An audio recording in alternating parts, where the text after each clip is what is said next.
देश में दो मामले हैं, पहला मोदी के मित्र से कोई सवाल मत करे और दूसरा महाराष्ट्र चुनाव पर कोई सवाल मत करे।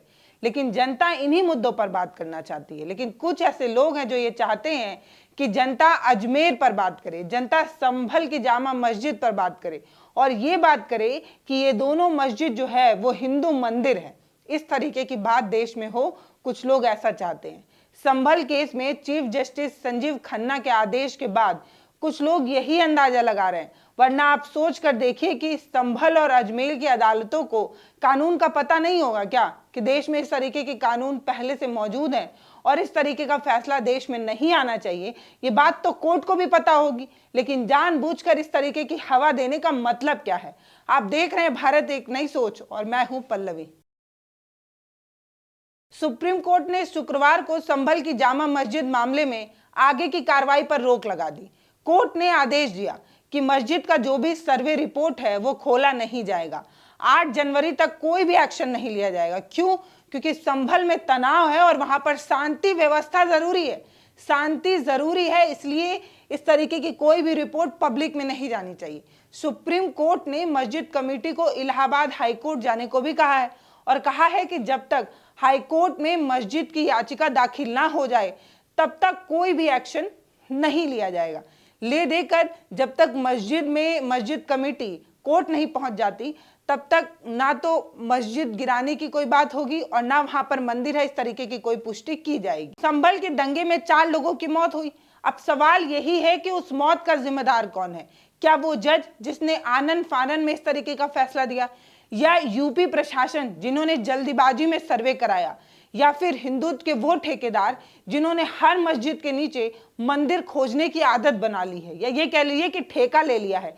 क्या वो लोग जिम्मेदार हैं उन 4 लोगों की मौत का? सवाल ये भी है कि क्या सुप्रीम कोर्ट के आदेश के बाद संभल मस्जिद का विवाद खत्म हो जाएगा? क्या देश में जो बाकी मस्जिदों पर हिंदुत्व के ठेकेदारों ने दावेदारी कर रखी है वो सभी रुक जाएगी?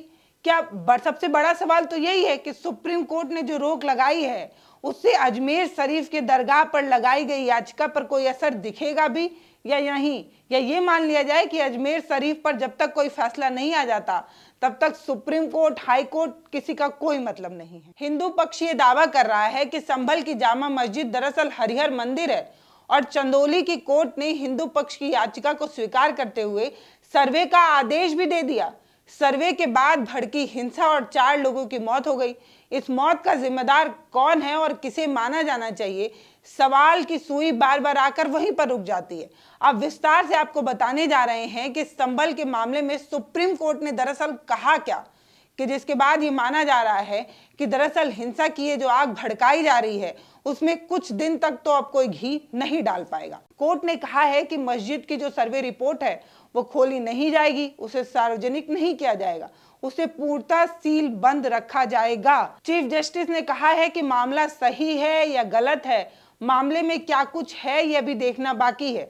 मस्जिद कमेटी को भी कोर्ट के आदेश को चुनौती देने का अधिकार है। मस्जिद कमेटी ने सुप्रीम कोर्ट में याचिका को चुनौती देते हुए एक अर्जी दाखिल की थी और तब कोर्ट ने कहा था कि सुप्रीम कोर्ट अभी इस मामले में कुछ नहीं कहेगा। कम से कम तब तक तो कुछ नहीं कहेगा जब तक प्रशासन ये सुनिश्चित ना कर दे कि संभल में सब कुछ शांत है। हाईकोर्ट की अनुमति के बिना मामले में आगे कोई कार्रवाई नहीं की जाएगी। दूसरा, ट्रायल कोर्ट 8 जनवरी तक कोई फैसला नहीं सुना सकता। इसके साथ ही सुप्रीम कोर्ट ने इलाहाबाद हाईकोर्ट को यह भी आदेश दिया है कि मुसलमान पक्ष की याचिका दायर होगी और 3 दिन के भीतर उसकी सुनवाई भी करनी होगी। सुप्रीम कोर्ट के आदेश के बाद संभल के सांसद जियाउल रहमान ने कहा कि सर्वोच्च न्यायालय ने संविधान और कानून की रक्षा को ध्यान में रखते हुए संभल जिले की स्थिति और शाही जामा मस्जिद मामले में इंसाफ के तहत अहम निर्देश दिए। यानी कि सुप्रीम कोर्ट ने जो कुछ भी कहा है वो ठीक है, इस तरीके की बात वो कहते हैं। वो कहते हैं कि निचली अदालत के आदेश के खिलाफ दायर याचिका में सुनवाई हुई और हम संभल के लोग और जामा मस्जिद के इंसाफ के लिए हम सर्वोच्च न्यायालय भी गए थे। सर्वोच्च न्यायालय हम गए थे। वहीं संभल के विधायक इकबाल मसूद ने कहा कि कोर्ट ने अगली सुनवाई की तारीख 8 जनवरी 2025 तय की हुई है। हमने लोगों से अपनी अपनी जगह पर नमाज अदा करने की बात भी कह दी है और ये कहा है कि सरकार को जो हिंसा की जांच के लिए जो उसने कमेटी बनाई है उससे कुछ नहीं होगा। उससे ज्यादा बेहतर है कि न्यायिक जांच की मांग हो और न्यायिक जांच की जाए, तभी सच्चाई सामने आ पाएगी। यानी कि कहा जा रहा है कि कमेटी वमेटी जो बनाई गई है उससे सच्चाई सामने नहीं आएगी। अगर सच्चाई सामने लानी है तो न्यायिक जांच की व्यवस्था की जानी चाहिए। सीनियर वकील प्रशांत भूषण ने कहा कि संभल मस्जिद सर्वेक्षण मामले में ट्रायल कोर्ट के समक्ष यथास्थिति बनाए रखने के लिए सुप्रीम कोर्ट को बधाई। उम्मीद है सुप्रीम कोर्ट अब देश भर में जो मस्जिद के सर्वेक्षण के आड़ में चल रही सांप्रदायिक उपद्रव को तेजी जो आई है उसको खत्म करने में सुप्रीम कोर्ट कोई असर कर पाएगा। इसी बीच जमीयत उलेमाए हिंद की बैठक हुई। अमरोहा में ये बैठक करके दंगे में मारे गए जो 4 युवक हैं उनके परिजन को 5-5 लाख रुपए का मुआवजा देने का भी ऐलान किया गया और साथ ही इन सभी को शहीद का दर्जा भी दिया जाएगा, इस तरीके की बात बताई गई। संभल मामले पर सुप्रीम कोर्ट ने जो आदेश दिया है वो बिल्कुल ठीक है, लेकिन सवाल ये है कि क्या हर मस्जिद के नीचे मंदिर ढूंढने वाले लोग एक बार फिर से अपनी साजिश में कामयाब नहीं हो गए, एक बार फिर से उन्हें फतह नहीं मिल गई इस तरीके की फालतू के गेम में। या ये भी कहा जा सकता है कि मस्जिद कानून पचड़े में नहीं पड़ गया, अब फिर से ये जो मस्जिद है वो कानूनी अड़चनों में बंधा ही रह जाएगा। या ये भी कह सकते हैं कि अजमेर की दरगाह मामले में भी ऐसा ना हो, ये भी एक बड़ा सवाल है। हर मस्जिद को जानबूझकर कानूनी दांवपेच में फंसाना और उसके नीचे मंदिर है इस तरीके की बात कहना, ये कितना सही है। नरेंद्र मोदी हर साल अजमेर शरीफ पर चादर भिजवाते हैं। मोदी जी इस तरीके का काम हर साल करते हैं। अब इसलिए जो वो चादर भिजवा रहे हैं उसे देखकर लोग बार बार ये कह रहे हैं कि आंख में धूल झोंकने जैसी चीज है। अगर संभल की जामा मस्जिद और अजमेर की दरगाह का मामला कानूनी पचड़े में पड़ा तो आप समझ सकते हैं कि इसके लिए जिम्मेदार कौन है, वो कौन लोग हैं जो नहीं चाहते कि देश में शांति बनी रहे। सवाल ये है कि क्या सुप्रीम कोर्ट इस मामले में जिम्मेदार नहीं है? बिल्कुल है। आप समझिए कि कैसे सुप्रीम कोर्ट भी इस मामले में जिम्मेदार है। पूर्व सीजीआई जस्टिस चंद्रचूड़ ने एक अच्छी सी स्माइल देते हुए ये कह दिया था कि देश के हिंदुओं को ये जानने का पूरा पूरा हक है कि किस मस्जिद के नीचे क्या दबा हुआ है। जैसे ही चंद्रचूड़ ने ये बात कही थी वैसे ही कुछ लोगों को रास्ता भी मिल गया था। हिंदुत्व के वो ठेकेदार जो हर मस्जिद को निशाना बनाना चाहते थे उनके लिए तो ग्रीन सिग्नल हो गया था। फिर क्या था, फिर उन्होंने हर मस्जिद को निशाना बनाना शुरू कर दिया और चंद्रचूड़ के दिखाए रास्ते पर निचली अदालतों के जज भी चल रहे हैं। इसीलिए तो इलाहाबाद हाई कोर्ट का जज हो या चंदौसी कोर्ट का जज, सब चंद्रचूड़ के दिखाए रास्ते पर ही चल रहे हैं और सबको मस्जिद के नीचे मंदिर ही ढूंढना है। देश में और कोई मुद्दा नहीं है।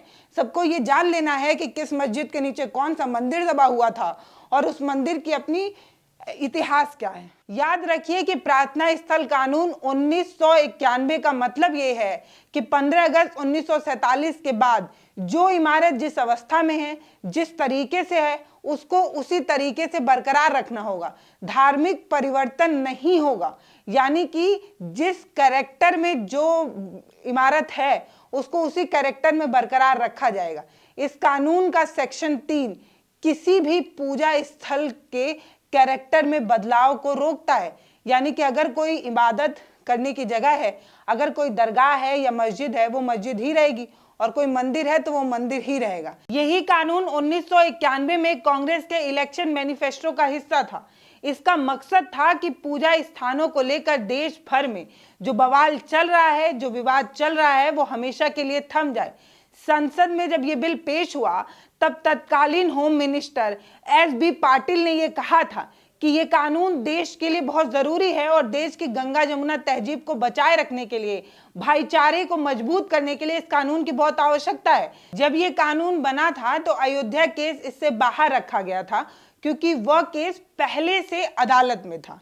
इसीलिए अयोध्या केस के मामले में ये कानून तब उस समय लागू नहीं होता था। बार बार इस मामले को लेकर यह कहा जा रहा है कि जब अयोध्या में हुआ तो अब हो रहा है तो क्या दिक्कत है। तो इसकी स्पष्टीकरण आप ऐसे देख सकते हैं। अब सवाल यह है कि कोर्ट ने संभल जैसे मामले में पिटीशन को स्वीकार कैसे कर लिया। कि अब इसको आप ऐसे समझ सकते हैं कि पूजा स्थल कानून 1991 को संवैधानिक आधारों पर चुनौती दी जा रखी है और ये मामला सुप्रीम कोर्ट में पेंडिंग है, कई सालों से पेंडिंग है। इसके चलते ज्ञानवापी और मथुरा के मामले में जो पिटीशन दाखिल हुए उसे कोर्ट ने मंजूरी दे दी। पूजा स्थल कानून 1991 को चुनौती देने वाली 4 पिटीशन अभी भी 4 सालों से सुप्रीम कोर्ट में पेंडिंग है। यानी कि पूजा स्थल कानून का जो मामला है उसे सुप्रीम कोर्ट में 4 सालों से अटकाए रखा गया है। उसके बाद जितने भी पिटीशन उससे जुड़े आते हैं, यानी कि मस्जिद के अंदर मंदिर ढूंढने वाले, उन सबको हरी झंडी दे दी जाती है। सुप्रीम कोर्ट में जब ये मामला 4 सालों से पेंडिंग है तो इसकी सुनवाई पहले की जाए। इसके बावजूद इस मामले की सुनवाई करने से पहले जरूरी ये है कि हर मस्जिद को खोदकर उसके नीचे से पहले मंदिर ही निकाल लिया जाए। अयोध्या मामले में फैसला लिखने वाले 5 जजों की बेंच ने अपने फैसले में कहा था कि प्रार्थना स्थल कानून 1991 का सम्मान किया जाना चाहिए। लेकिन क्या सम्मान हो रहा है? क्या सम्मान हो रहा है ये पूछा जाना चाहिए या नहीं, कि अगर सम्मान हो रहा है तो फिर ये सब क्या हो रहा है? क्यों हर बार हर मस्जिद के नीचे मंदिर ढूंढने वाला ये प्रयास किया जा रहा है? इसे हम तसल्ली से आपको समझाने जा रहे हैं। सितंबर 2022 में तत्कालीन सीजेआई यूयू ललित ने केंद्र सरकार को 2 हफ्ते के भीतर इस मामले में जवाब दाखिल करने को कहा था। लेकिन 2 हफ्ते छोड़िए, 2 साल के बाद भी मोदी सत्ता ने अपना कोई भी जवाब जो है वो दाखिल नहीं किया। इन 2 सालों में अजमेर दरगाह, संभल की जामा मस्जिद के नीचे मंदिर ढूंढने का दावा कानूनी पैचड़े में फंसता रहा।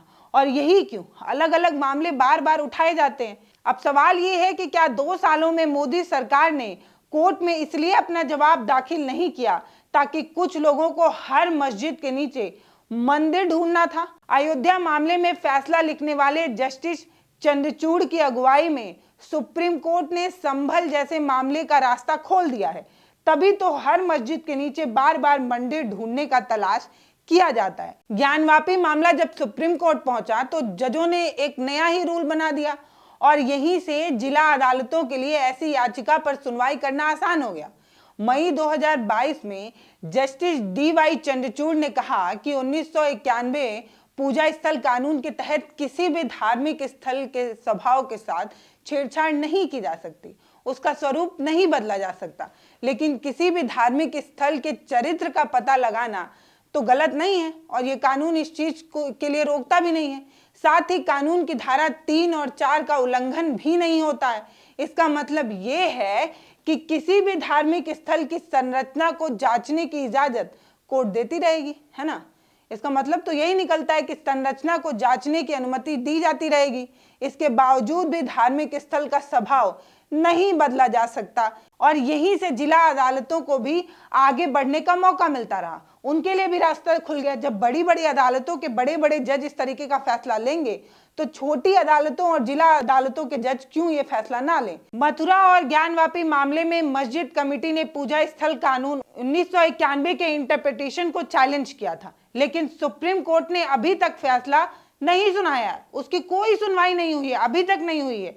कोर्ट को यह तय करना है कि 1991 का कानून किसी भी धार्मिक स्थल की संरचना से जुड़ी याचिका दायर करने की अनुमति देता है या फिर नहीं देता है। फिर ये कानून किसी धार्मिक स्थल का स्वभाव और स्वरूप बदलने से रोकता है कि नहीं रोकता है। संभल के मामले में कोर्ट ने बड़ी तेजी से काम किया और यहीं से ये बात मानी जा रही है कि सुप्रीम कोर्ट ने भी ये स्वीकार कर लिया है। संभल मामले में समझिए, मुस्लिम पक्ष को निचली अदालतों के फैसले को चैलेंज देने का मौका तक भी नहीं दिया गया और ना ही कोई सुनवाई हुई। उससे पहले ही निचली अदालत के फैसले को लागू कर दिया गया। ये सवाल उठता है कि आखिर यूपी की सरकार और संभल प्रशासन को आखिर किस बात की जल्दी थी? इतनी जल्दी क्या मची हुई थी? और फिर वही सरकार, पुलिस और प्रशासन, पुलिस अधिकारियों को कोर्ट ने संभल में शांति व्यवस्था बनाए रखने का आदेश भी दिया है। जो आग लगाए वही आग बुझाए। सोच रहे हैं ना आप? अब सोच कर देखिए कि ये लोग शांति व्यवस्था कैसे ही बनाएंगे। जिन्होंने 4 लोगों की हत्याएं कर दी, जिन पर 4 लोगों की हत्याओं का आरोप है, जिन्होंने खुद संभल में आग लगाई, अब उन्हें ही आग बुझाने की जिम्मेदारी दी गई है। जनता सवाल कर रही है कि आखिर उन 4 लोगों को गोली किसने मारी? पुलिस कह रही है कि भाई साहब हमने गोली नहीं चलाई। लेकिन इंतजार करिए कि जनवरी 2025 तक जब संभल मामले पर हाईकोर्ट में सुनवाई होगी, तब अयोध्या के बाद देश में दूसरा मंदिर मस्जिद विवाद सीरीज 2 लॉन्च होगा। ये देखते रहिए, ये भविष्यवाणी है हमारी कि देश फिर से वही वाली कहानी दोहराएगा, फिर से मंदिर मस्जिद विवाद छिड़ेगा और फिर से हम ऐसे ही खबरें आपके साथ दिखाते रहेंगे। लेकिन एक बात साफ कर रही हूँ, क्या सच में आपको मंदिर, मस्जिद, गुरुद्वारे इन सब से मतलब है? हमारे भगवान हमारे दिल में रहते हैं। लोग कहते हैं कि अगर आप अपने देवी देवता और अपने भगवान को ढूंढना चाहते हैं तो अपने अंतर मन में ढूंढिए, आपको मिल जाएंगे। किसी मंदिर, किसी मस्जिद जाकर, किसी मंदिर को या किसी मस्जिद को तोड़कर आपका पूजा स्थल बनाया जा रहा है और उसमें आपके देवता निवास कर रहे हैं, अगर आपको इस बात में यकीन है तो मुबारक हो, आप विश्व गुरु वाले भारत में प्रवेश कर चुके हैं। बाकी नमस्ते, मैं पल्लवी हूँ, आप भारत एक नई सोच देख रहे हैं। बहुत बहुत धन्यवाद।